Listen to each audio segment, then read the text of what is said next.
Welcome student. আজকে আলোচনা যেটা বেদান্ত দর্শন। আমরা আগের দিন ন্যায় দর্শন পড়েছি। বেদান্ত দর্শন এটা হচ্ছে একটি আস্তিক দর্শন। ক্লাস 11 এর নতুন সিলেবাসে প্রথম সেমিস্টারে রয়েছে আস্তিক দর্শন বা বৈদিক দর্শনের একটি হচ্ছে বেদান্ত দর্শন। এবার প্রথমে আমরা জানবো বেদান্ত। বেদান্তই কেন নাম হচ্ছে? বেদের অন্ত, অর্থাৎ অন্ত মানে শেষ। বেদের শেষে আছে বলে এই দর্শনের নাম হয়েছে বেদান্ত দর্শন। বেদের শেষ বাক্যকে কেন্দ্র করে গড়ে উঠেছে। বেদের যদি অংশ আমরা ভাগ করি তাহলে 4টি অংশ। এখানে কিন্তু বেদের 4টি প্রকার, সে টাইপের কথা বলছি না, রিকসাম যে অতএবের কথা বলছি না, অংশের কথা বলছি, ভাগ নয়। কিন্তু অংশ হচ্ছে 4টি: সংহিতা, ব্রাহ্মণ, আরণ্যক আর হচ্ছে উপনিষদ। এই হচ্ছে বেদের 4টি ভাগ। আমি আর লিখছি না।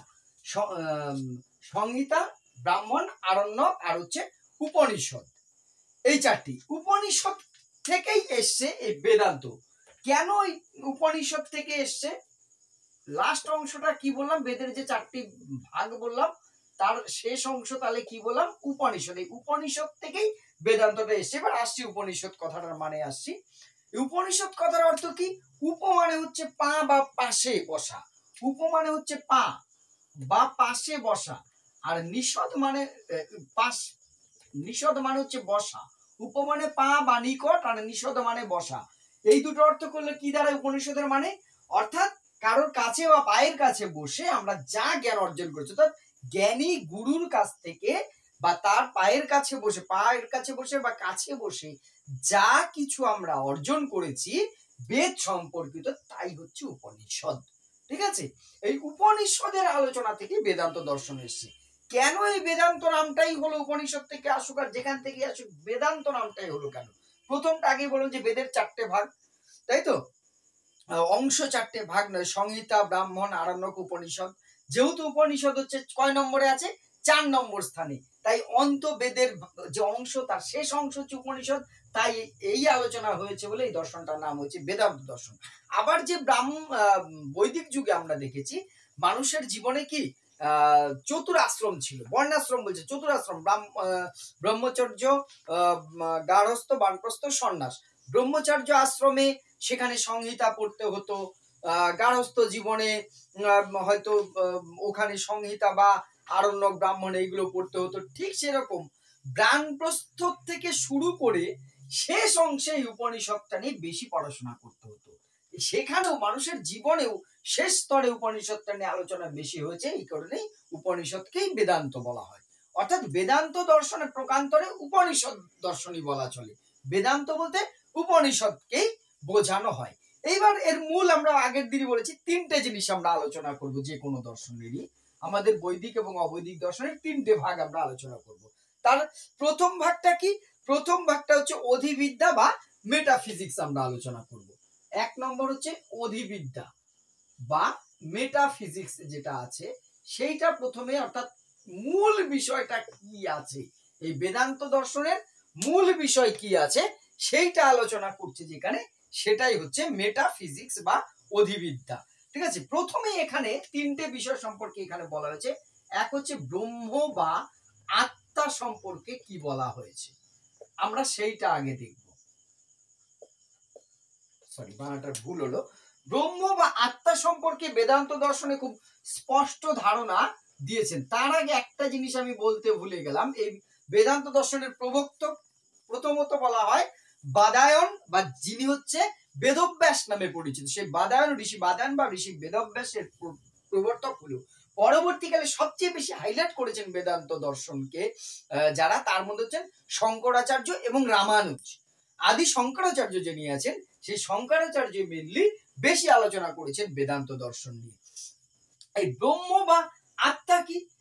বেদান্ত দর্শনের অধিবিদ্যায় প্রথমে ব্রহ্ম বা আত্মা নিয়ে আলোচনা। ব্রহ্ম বলা হচ্ছে জাগতিক বস্তুর বাইরে, আমাদের চারপাশে বস্তুর বহির জগতের যা কিছু বিষয় তার মধ্যে ব্রহ্ম বা ব্রহ্মার অস্তিত্ব রয়েছে। বিশ্ব ব্রহ্মাণ্ড আমরা বলি না, অর্থাৎ আমাদের জাগতিক বস্তুর বহির জগতে যা কিছু সূক্ষ্ম থেকে অতি বস্তু তার মধ্যে ব্রহ্ম রয়েছে। আর আত্মা কি? এই আত্মা হচ্ছে বলা হচ্ছে আমাদের অন্তর জগতের ভেতরেই রয়েছে যে যা কিছু সূক্ষ্ম বিষয়, তাই হচ্ছে আত্মা, অর্থাৎ আমাদের মধ্যে আত্মা রয়েছে। বহির্জগতে রয়েছে ব্রহ্ম, আর মানুষের মধ্যে রয়েছে আত্মা। এই ব্রহ্ম হচ্ছে সবসময় সচ্চিদানন্দ বলা হয়েছে, এটা খুব গুরুত্বপূর্ণ কথা কিন্তু। সচ্চিদানন্দ, সচ্চিদানন্দ, এই সচ্চিদানন্দ হচ্ছে তিনটি কথার যোগফল। সচ্চিদানন্দ কেন ব্রহ্মস্বরূপ, কি কি কি কোন তিনটি কথা? এক হচ্ছে সৎ যোগ আনন্দ বা আনন্দ। দেখো, সৎ চিৎ আনন্দ, এই তিনটে কথা মিলে হচ্ছে সচ্চিদানন্দ। ব্রহ্মা সবসময় সৎ হবে, চিৎ হবে, আনন্দ হবে। তার মানেটা কি? সৎ মানে হচ্ছে কি, যেটা হচ্ছে সনাতনী, চলতেই থাকে, যার বিনাশ হয় না, সব সময় যেটা চলতে থাকে, তাই হচ্ছে সৎ। আর চিৎ কথার অর্থ হচ্ছে চৈতন্য বা জ্ঞান, ঠিক আছে, চৈতন্য বা জ্ঞান।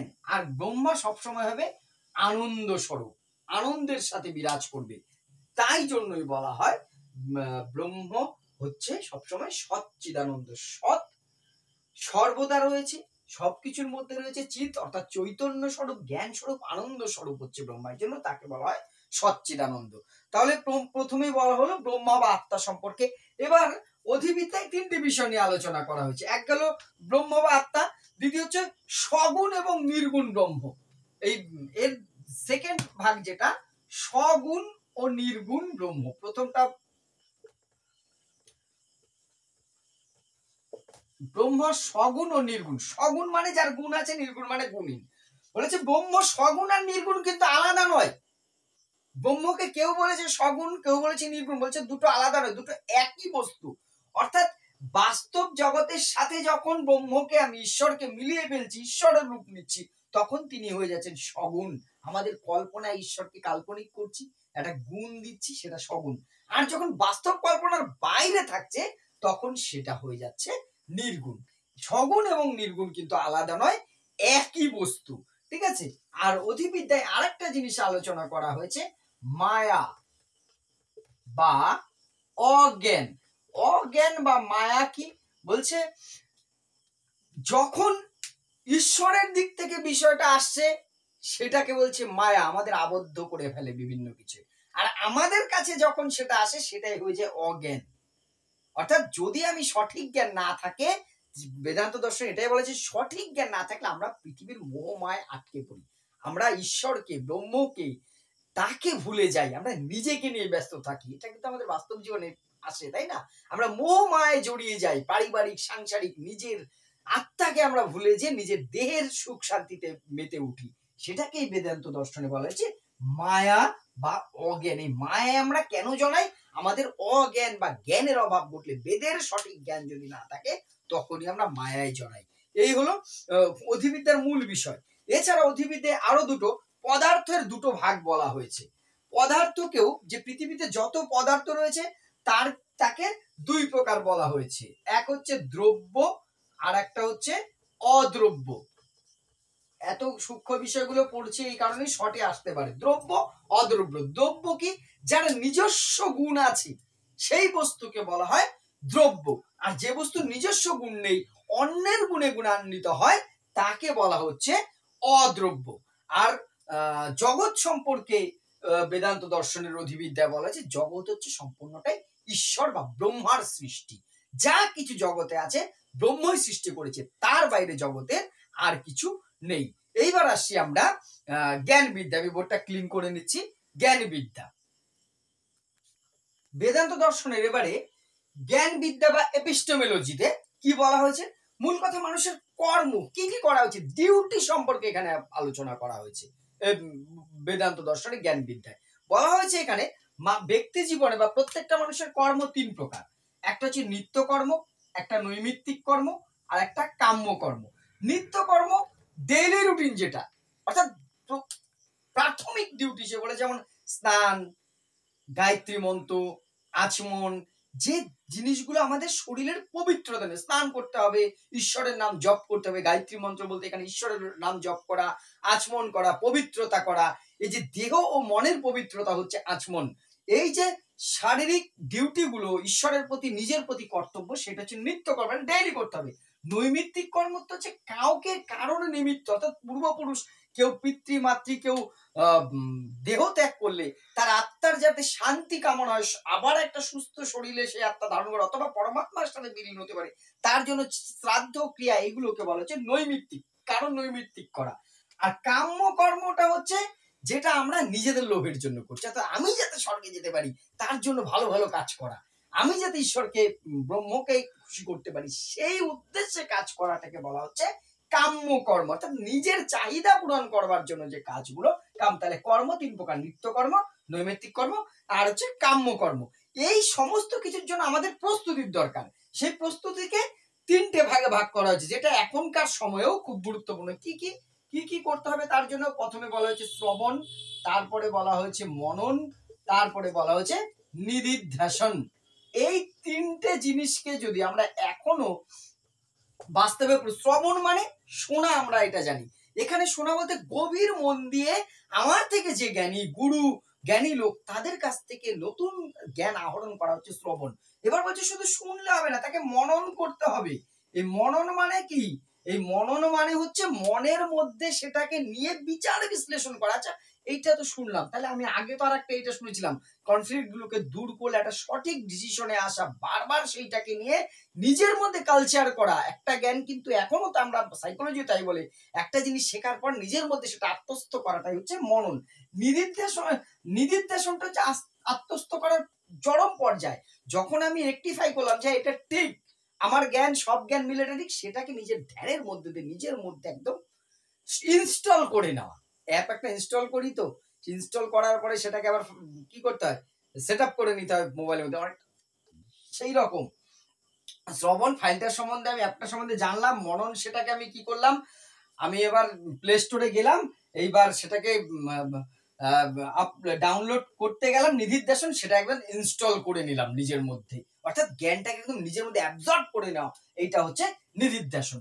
এই হচ্ছে বেদান্ত দর্শনের জ্ঞান বিদ্যা। লাস্ট যেটা আছে নীতিতত্ত্ব বা মূল বিদ্যা, সেটা আমরা এবার আগে একটু ইয়ে করে নিই, লিখে বোর্ডটা ক্লিন করে আমি বলে দিচ্ছি। নীতিবিদ্যা বা অ্যাক্সিওলজিতে যেটা বলা হয়েছে বেদান্ত দর্শনে, এবার আমি কি করে মুক্তি পাবো বলছে, প্রত্যেকটা জীবাত্মা অর্থাৎ মানুষের জীবনের ওয়ান এন্ড অনলি উদ্দেশ্য হচ্ছে মোক্ষ বা মুক্তি লাভ করা। বিভিন্ন আচার আচরণ যদি সঠিক থাকে, আমি যদি ডিউটি ঠিকঠাক করতে পারি, তাহলে আমি মুক্তি লাভ করবো, আর পরের জন্মে আমাকে ভুগতে হবে না, আমার আত্মার মুক্তি লাভ হবে। এই মুক্তির দুটো ভাগ, এক হচ্ছে জীবন মুক্তি, আর একটা হচ্ছে কি বললাম, জীবন মুক্তি। এই জীবন মুক্তিটা কি? জীবন মুক্তি হচ্ছে আমি জীবিত অবস্থাতেই আমি যদি ঈশ্বরের স্বরূপ ব্রহ্মের স্বরূপ উপলব্ধি করতে পারি, নিজেকে ঈশ্বরকে জানতে পারি, তাহলে নিজের দেহে আমি জীবিত অবস্থাতে আমি একটা মুক্তির ফিলিং আমি অনুভব করি, যেটা মুনি ঋষিরা করেছেন, সমস্ত মোহমায়া থেকে মুক্তি লাভ করে তারা কিন্তু অন্য জগতে পৌঁছে গেছেন জীবিত অবস্থাতেই, কারণ তারা ব্রহ্ম বা ঈশ্বরকে জেনেছে। এটাকেই বলা হচ্ছে জীবন মুক্তি। আর একটা হচ্ছে বিদেহ মুক্তি। বিদেহ মানে আমরা বলি না বিদেহী আত্মা, সেই বিদেহ মুক্তি অর্থাৎ দেহহীন ভাবে, অর্থাৎ মৃত্যুর পর আত্মা সেই দেহ থেকে মুক্ত হওয়ার পরও সেই আত্মা যখন মুক্তি লাভ করে, সেটাকে বলা হয় বিদেহ মুক্তি। তাহলে জীবন মুক্তি, বিদেহ মুক্তি, এই হলো মোটামুটি বেদান্ত দর্শন। তাহলে প্রবক্তা কে বলেছি আমরা, যে বাদবায় বা হচ্ছে ঋষি ব্যাসদেব মহর্ষি। আর আধুনিক যে তত্ত্ব আমরা আলোচনা করলাম, সেখানে আমরা শঙ্করাচার্যের কথা বললাম, রামানুজের কথা বললাম, বেদের অন্ত বা শেষ ভাগ। তাই বেদান্তের মূল ভিত্তি হচ্ছে উপনিষদ। এই হলো মোটামুটি বেদান্ত দর্শন। ভিডিওটি ভালো লাগলে অবশ্যই লাইক করবেন, শেয়ার করে পাশে থাকবেন।